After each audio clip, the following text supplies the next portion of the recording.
Here's an explanation on the problems assigned for today's lesson. Problem 75, it deals with the Pythagorean theorem. So Ella's cat has climbed on the roof of her house. It's a shame.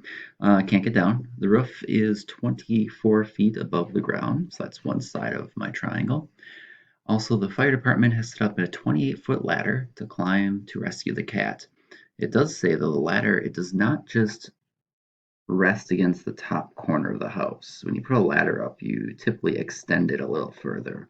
And they said they extended it 2 feet beyond the edge of the house, which means this part that I really care about in my triangle is going to be 28 feet minus the 2, so it's 26 feet for the ladder. And then I'm trying to find how long or how far out the ladder is from the base of the house. So that's how I set up my right triangle. And now I just apply the Pythagorean theorem. So then we have our legs squared plus our legs squared equals the hypotenuse squared. The hypotenuse is my longest side, which is 26. One of my legs is 24. And then, of course, I have the other leg squared. So 24 squared, 24 times 24 is 576. Plus x squared equals, and then 26 squared, because you have to remember square the legs and the hypotenuse, gives me 676.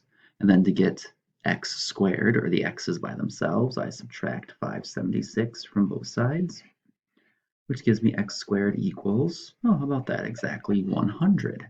So if x squared is 100, the square root of both sides, or what times what's 100, would be 10. So 10 feet is actually how far away from the bottom of the house the ladder, base of the ladder, was placed. Number 77 was the next one to work on.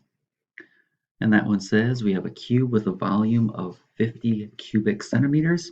What is the length of the side? So again, when you have a cube, the volume is your side times your side times your side. All three multiplied together, in this case, has to equal 50. And if I do side times side times side, that just means you have s cubed. And to find s, you then just have to do the cube root of both sides. So that's where I bring my calculator in. I type in 50, I do the cube root, and looks like I get about, if I round to the nearest tenth, 3.7 approximately would be how long each of your sides are. And then number 78, given the equation of 6x minus 2y equals 10, I want to know three things. One, solve the equation for y. Two, state the slope of the line.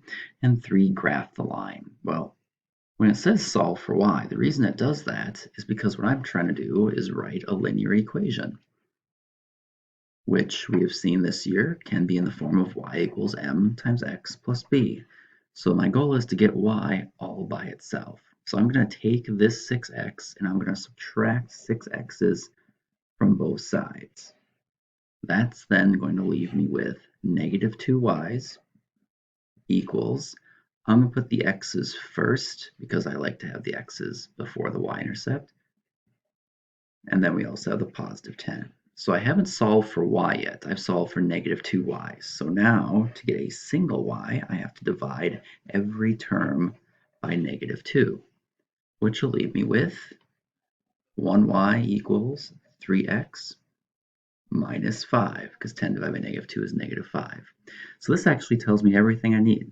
The slope of the line is 3.